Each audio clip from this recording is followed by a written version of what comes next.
Salut Dominique. Salut Pablo. Alors tu es historien et journaliste et le plus souvent quand on t'invite c'est pour parler de géopolitique au Moyen-Orient ou de politique israélienne. Mais aujourd'hui on ne va pas parler de ça parce que si on t'a invité c'est parce que tu as bientôt 70 ans, comme tu l'as dit dans une tribune récente, et qu'à ce titre tu peux être considéré par beaucoup comme un vieux. Alors quand je dis par beaucoup, je pense notamment par le gouvernement qui avait pensé un temps t'obliger à rester confiné pendant une période indéterminée. Quand je dis t'obliger, c'est toutes les personnes âgées, hein, c'est pas que toi en particulier. Alors du coup, toi, tu as pris la plume et tu as rédigé une série de tribunes, dont je vais mettre les liens sous cette interview, euh, pour dénoncer ce que tu appelles une tentative d'euthanasie des vieux. On va y revenir, mais d'abord, j'ai une question. Il y a quelque chose qu'on ne dit pas assez dans cette épidémie, c'est que ce ne sont pas tant les Français qui meurent du Covid-19 que des Français personnes âgées, qui représenteraient près de 90% des décès à l'hôpital, sans même compter les EHPAD. C'est important pour toi de faire cette distinction? C'est-à-dire que, comme disait le camarade Lénine, c'est bien le matin tôt de citer Lénine, les chiffres sont têtus. Nous avons actuellement 15 000 personnes qui sont mortes à l'hôpital, dont 90% de plus de 70 ans. Nous en avons 9 000 dans les EHPAD, donc là c'est sans doute 100% de plus de 70 ans, plus ce dont on ne parle jamais, 9 à 10 000 personnes mortes chez elles, dont on ne sait rien. Il n'y a aucune statistique. Donc c'est une véritable hécatombe de personnes âgées, bien plus que la canicule de 2003. Donc il y a quelque chose là qui interroge, c'est-à-dire pourquoi y a-t-il cette hécatombe?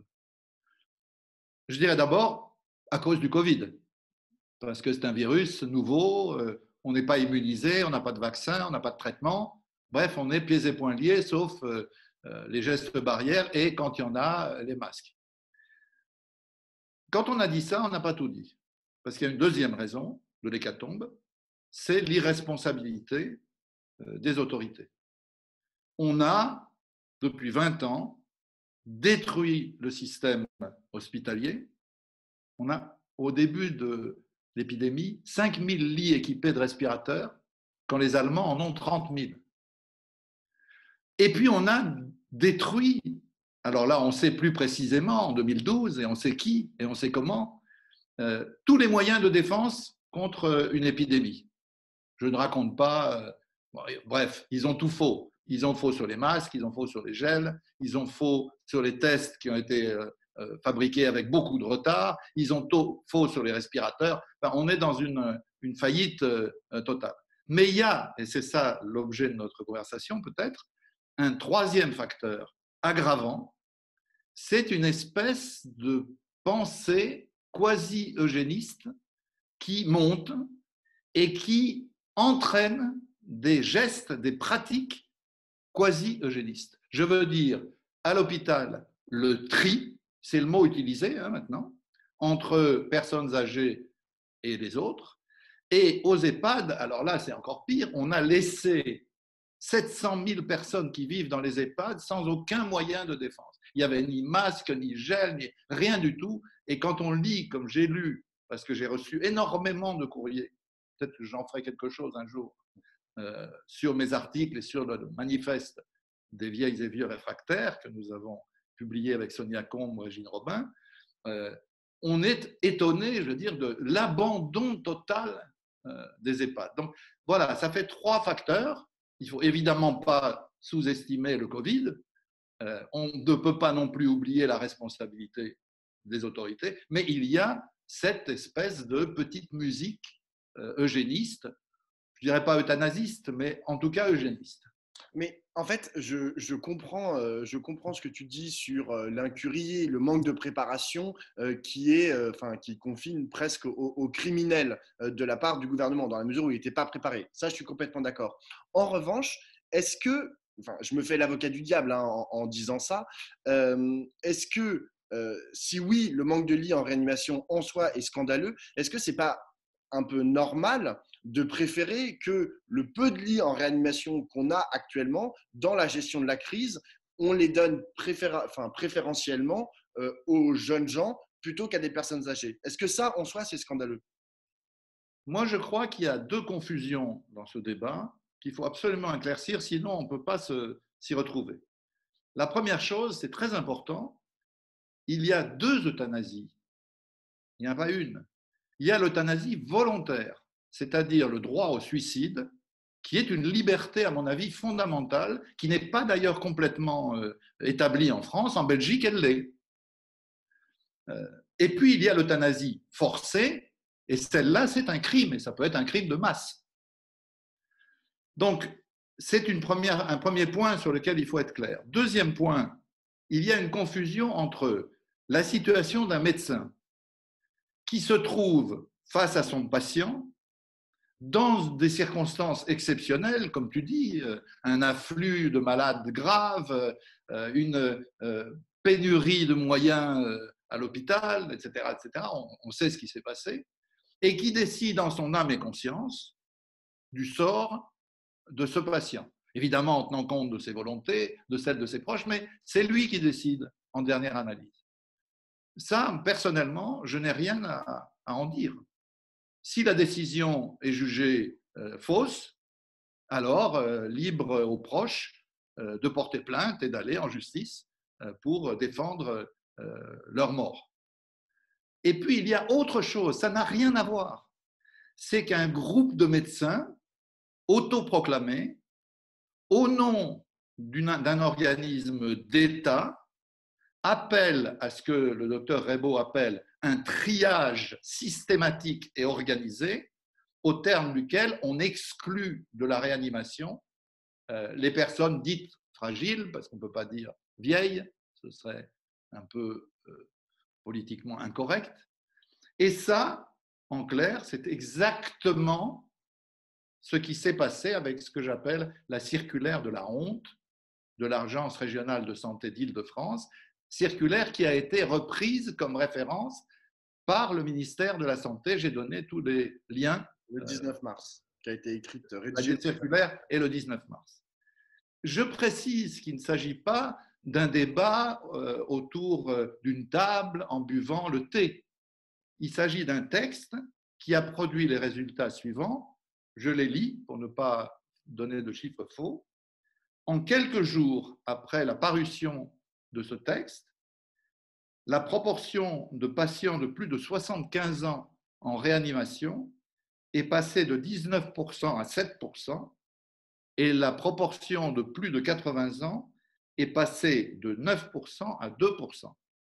Ça explique pourquoi j'ai eu tellement de mal à trouver l'intégralité de ce texte. Il m'a fallu plusieurs jours et finalement, c'est un médecin, de manière anonyme, qui me l'a envoyé. Et c'est à partir de là que j'ai pu écrire et que j'ai donné les éléments à Marc Andevelde pour le très bon papier qu'il a fait dans le média. Je dois dire que quand on lit le texte intégral, je parle comme je le pense, hein, on a envie de vomir. Ces gens vont jusqu'à écrire, je le cite, à propos des personnes non admises en réanimation.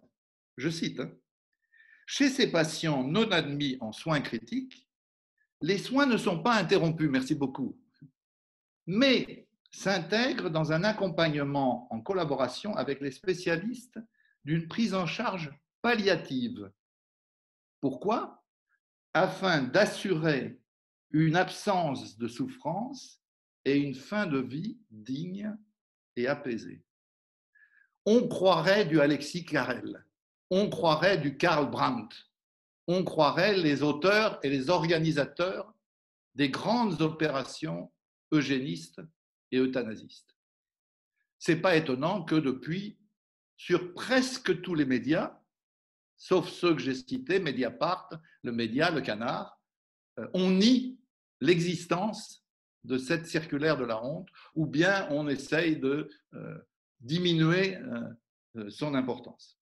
Bon, le parallèle avec le régime nazi, enfin, je pense qu'il faut savoir proportion garder. Enfin, mais tu as raison, le problème de cette circulaire, c'est qu'elle pourrait constituer, enfin, être une pièce importante si jamais il devait y avoir un procès intenté aux responsables sanitaires, politiques, après sur la question de cette, Pablo, de cette crise. juste un mot, je suis d'accord avec toi, il y aura un procès Oui. et je pense que cette circulaire sera une pièce à conviction lorsque le procureur demandera des condamnations pour toute une série de responsables de l'État, du gouvernement, mais aussi ceux qui ont écrit ce texte. Non, ce que je veux préciser, c'est que moi, je ne compare absolument pas la situation d'aujourd'hui et celle de l'Allemagne nazie. Mais ce que la plupart des Français, peut-être toi aussi, ne savent pas, c'est que l'eugénisme n'a pas commencé en 1939 dans l'Allemagne nazie, avec comme conséquence l'extermination de 100 000 malades mentaux, dont une bonne partie par le gaz. Le gaz, on ne l'a pas inventé pour les juifs, on l'a inventé pour les malades mentaux en Allemagne. Mais L'eugénisme, ça commence au début du XXe siècle. Mais Ce sont des lois.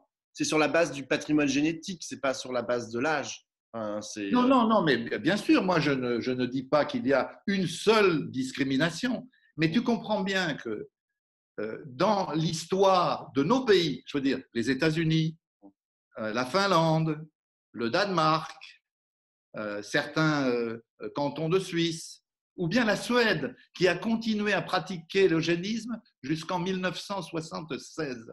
63 000 femmes suédoises ont été stérilisées de force parce qu'elles n'étaient pas dans les critères retenus. Non, je ne compare absolument pas la situation d'aujourd'hui à ça. Je dis simplement qu'il y a un engrenage auquel il faut réfléchir parce qu'il s'est produit à plusieurs reprises dans l'histoire de nos pays, pas de l'Allemagne nazie seulement.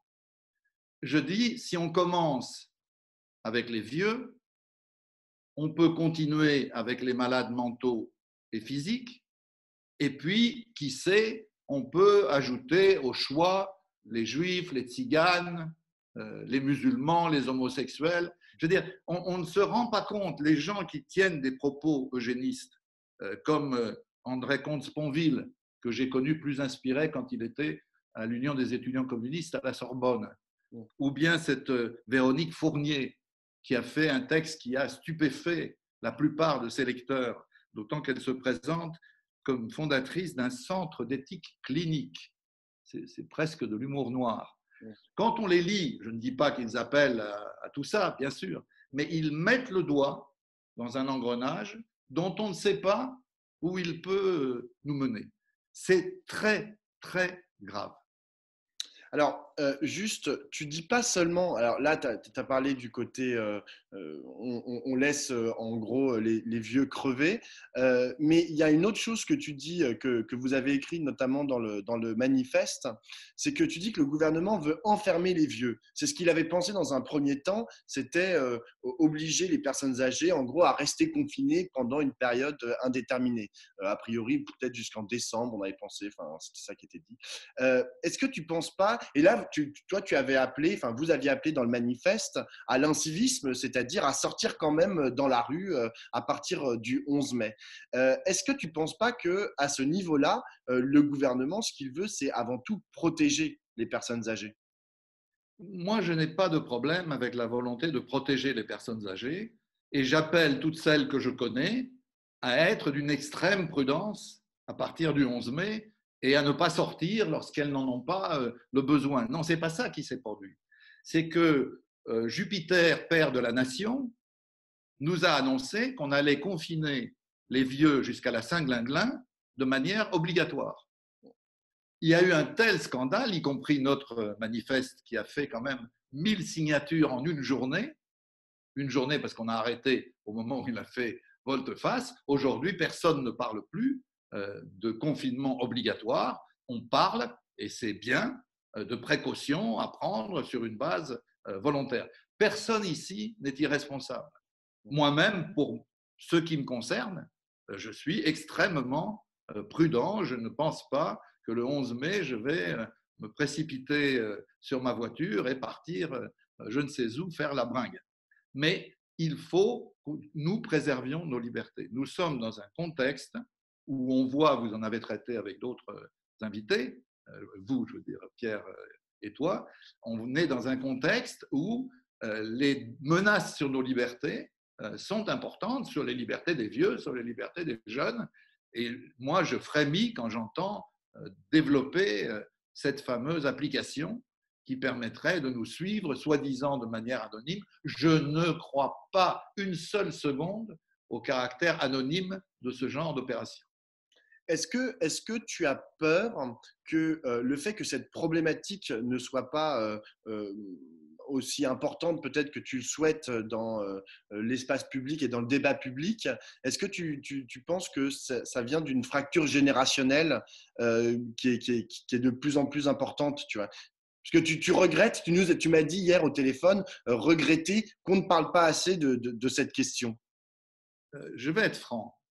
Je crois que la fracture générationnelle n'a rien à voir avec ça. Et tout à voir avec la dégénérescence, j'allais dire totale, ce serait trop, mais la dégénérescence des médias. Aujourd'hui, quand tu regardes le journal de France 2, celui de TF1, un peu moins celui de France 3, je dois le dire, tu as l'impression tu sais, pendant la guerre, il y avait Radio Paris, et Pierre Dac, qui était à Londres, avait inventé une petite chanson qui disait Radio Paris ment, Radio Paris ment, Radio Paris est allemand. Alors là, il n'y a pas d'allemand. Les Allemands se débrouillent beaucoup mieux que nous d'ailleurs. Non, il y a des instruments de propagande. Dès que la moindre critique est émise ici ou là contre la politique du pouvoir, vous avez des gens qui viennent non pas donner les éléments du débat, mais défendre Macron, défendre Philippe, défendre Véran, défendre Sibeth, c'est un peu plus difficile, là, on est quand même dans des eaux qui… Oui, c'est plus dans le genre des comiques quoi, que dans le genre des politiques.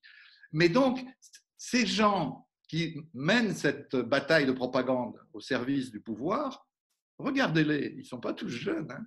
Je n'ai pas l'impression qu'Alain Duhamel soit un perdreau de l'année. Je n'ai pas l'impression que, enfin, je ne veux pas faire la liste, ça leur fait de la pub inutile, ils n'en ont pas besoin.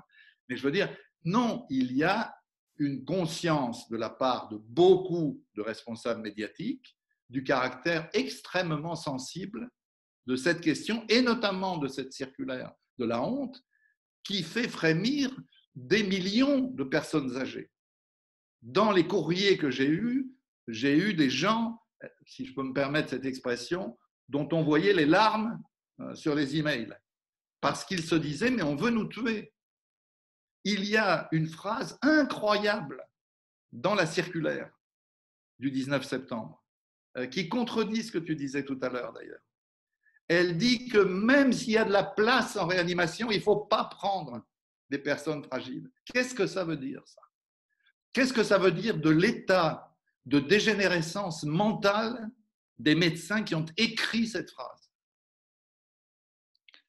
En fait, la problématique, en fait, pour moi, elle est assez simple. C'est les femmes et les enfants d'abord. C'est-à-dire qu'on met d'abord les jeunes et on ne se préoccupe que d'eux. Et pour moi, en fait, ça m'amène on pourra clôturer là-dessus, mais en fait, à la question qui est centrale et qui est un peu derrière tout ce dont on parle depuis tout à l'heure, qui est on fait quoi de nos personnes âgées? Parce qu'en fait, c'est ça le vrai problème. C'est que c'est une problématique, j'ai l'impression, dans la société française, qu'on n'a pas encore parfaitement, qu'on appréhende très mal. Alors, on a trouvé les EHPAD, mais c'est une solution, c'est un pis-aller, quoi. Enfin, c'est même c'est un purgatoire, les EHPAD le plus souvent. Donc, c'est pas une solution viable. Et en fait, on ne sait pas. Moi-même, quand j'y réfléchis, je n'arrive pas à envisager ce qu'on pourrait véritablement en faire, dans la mesure où il y a une augmentation de la dépendance avec l'arrivée du grand âge.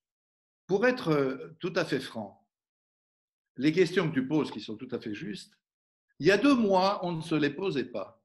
Les vieux, c'était des gens à qui on demandait de travailler jusqu'à 67, 68 ou 69 ans. Tiens, à l'époque, ce n'était pas des gens à mettre au rebut. Non, il fallait qu'ils travaillent.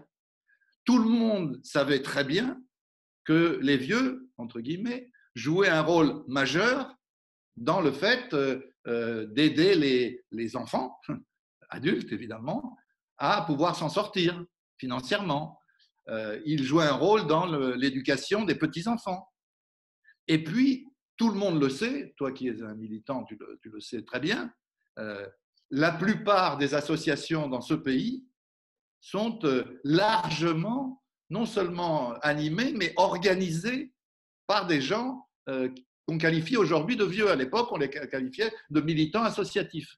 Sans les vieux, le tissu associatif français s'effondrerait. C'est dommage d'une certaine manière.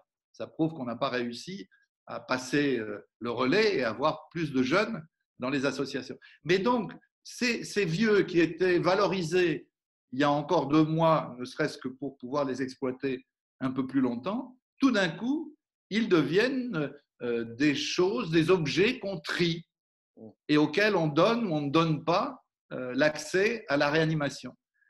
Moi, je crois personnellement, et je ne l'ai pas découvert quand je me suis découvert vieux il y a quelques semaines, en entendant tout ça. Jusque-là, je n'avais même pas pensé que j'étais vieux. D'ailleurs, quand je dis que j'ai 70 ans, les gens pensent que je fais une plaisanterie. Non, je crois depuis longtemps qu'on peut juger une société à la manière dont elle traite ses enfants et ses personnes âgées. Et nous qui avons une telle conscience dans nos pays de la supériorité de la civilisation occidentale, on ne voit pas que dans la plupart des pays de ce qu'on appelait le tiers-monde, et je pense en particulier à l'Asie, la question des personnes âgées est traitée d'une manière complètement différente. Moi, je vis dans le 13e arrondissement, dans le quartier chinois. Ils ne savent pas ce que c'est qu'une maison de retraite, ils ne savent pas ce que c'est qu'un EHPAD. Les personnes âgées vivent avec les personnes plus jeunes, et ça n'est pas simplement de la sympathie ou de l'empathie, il y a un deal. Les personnes âgées vivent avec les plus jeunes, mais elles font les courses, elles amènent et elles vont chercher les enfants à l'école, elles font le ménage, c'est-à-dire il y a une intégration des gens âgés dans la vie sociale. Moi, je pense personnellement que c'est une solution bien meilleure, mais c'est vrai que la conception que nous avons en Occident et en France de la famille, très individuelle, le petit noyau avec l'homme, la femme et l'enfant et pas le reste, ça ne prête pas de grandes possibilités d'organiser autrement la place des personnes âgées dans la société. Alors, on a prévu justement de faire des interviews et des enquêtes là-dessus. Alors, on a de la visite, Dominique. Bonjour Ziad Medouk. Bonjour. Ça va, Khir? Ça va, Khir. Je ne vous présente pas Dominique Vidal parce que je sais que vous connaissez. Alors, Ziad, vous êtes professeur de français, vous êtes universitaire, chercheur, écrivain et poète d'expression française à Gaza, d'où vous nous appelez. Alors, je crois que vous avez une question pour Dominique. Bonjour Dominique. Bonjour. Vous êtes en forme par rapport à l'autre fois. Oui, oui, oui, oui. L'autre c'est fois, surtout le réseau qui est en forme. Ah, c'est le réseau. Vous êtes toujours confiné chez vous? Oui, bien sûr. Toujours. Alors, ma question, oui, ma question, c'est par rapport à votre, parce que vous avez fait une série de vidéos sur le coronavirus dans plusieurs pays, la Turquie, Israël, la Palestine. Vous n'avez pas publié la vidéo de Gaza, non? On a simplement un problème parce que le son était mauvais. Et donc, on a une collaboratrice de l'IREMO qui est en train de faire des sous-titres. Et donc, ça va être publié demain. Voilà. Très bien. Donc, par rapport, je pense que vous avez fait 5 ou 6 vidéos sur plusieurs pays, plusieurs régions. Et pour la Palestine, malheureusement, on a 2 régions, la bande de Gaza et la Cisjordanie. La question qui se pose, est-ce que vous pensez que le coronavirus donc, avance dans ces pays? Est-ce que vous êtes optimiste, pessimiste par rapport à cette épidémie? Est-ce qu'il y aura par rapport au centre de recherche au niveau du Moyen-Orient, est-ce que pour la Turquie, pour Israël, pour la Palestine, est-ce qu'il y aurait une différence entre les pays et est-ce que vous pensez qu'il y a une coopération entre tous les pays pour freiner donc l'épidémie dans ces régions? Moi, je pense que pour l'instant, le Moyen-Orient est une des régions où le virus a eu un développement relativement limité, sauf en Iran, en Turquie et je ne dirais pas en Israël, mais dans la population ultra-orthodoxe d'Israël, il y a un vrai problème grave. Donc Ah, on yeah. est devant une situation assez d'attente, je dirais.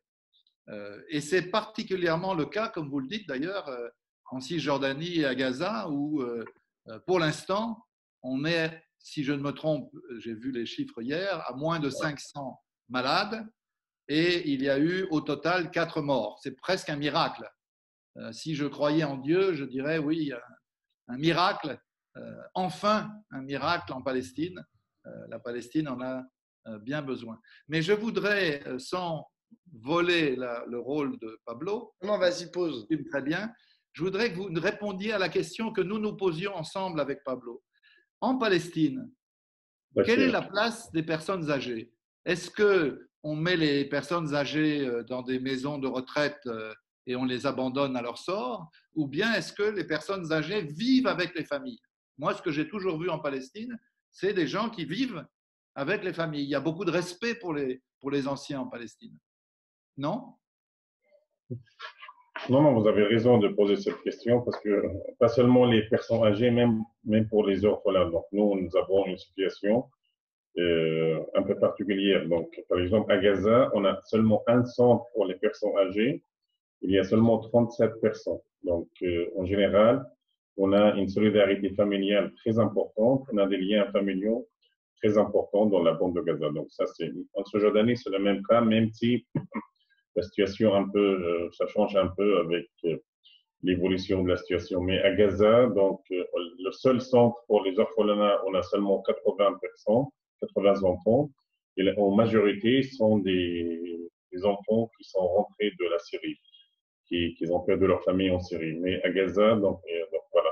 Pour les centres de personnes âgées, on a seulement donc 37 personnes de ces personnes âgées où, par exemple, ils ont perdu presque leur famille suite à des agressions israéliennes. Donc, mais dans les traditions palestiniennes, on n'a pas des EHPAD, on n'a pas des centres de retraite. On n'a pas des centres d'EHPAD, on n'a pas des personnes âgées parce qu'il y a une solidarité familiale très importante et il y a des liens familiaux très forts. C'est pour cette raison qu'on n'a pas ce problème de centre de personnes âgées et on n'a pas de problème de coronavirus chez les personnes âgées donc, dans la bande de Gaza. Donc ça a participé un peu à freiner la propagation de coronavirus, soit à Gaza, soit en Cisjordanie. C'est très intéressant et c'est sûr que en fait, les exemples de ces sociétés, tout à l'heure, Dominique parlait des sociétés asiatiques, mais, mais la société palestinienne, et à mon avis, c'est des exemples sur lesquels effectivement dont on pourrait s'inspirer. Et les sociétés arabes en général. Les arabes en général, bien sûr. Ouais. Ce qui est écrit dans cette circulaire, c'est impensable de l'écrire dans un pays arabe. Je ne dis pas qu'il ne se passe pas des choses mauvaises, mais on ne peut pas écrire des choses pareilles. Il y a un respect pour le rôle que les personnes âgées ont joué dans leur vie et jouent aujourd'hui. Bon, bah, merci à tous les deux. Je pense qu'on reparlera de Gaza incessamment sous peu et on reviendra vers vous, Ziad. Merci à tous les deux.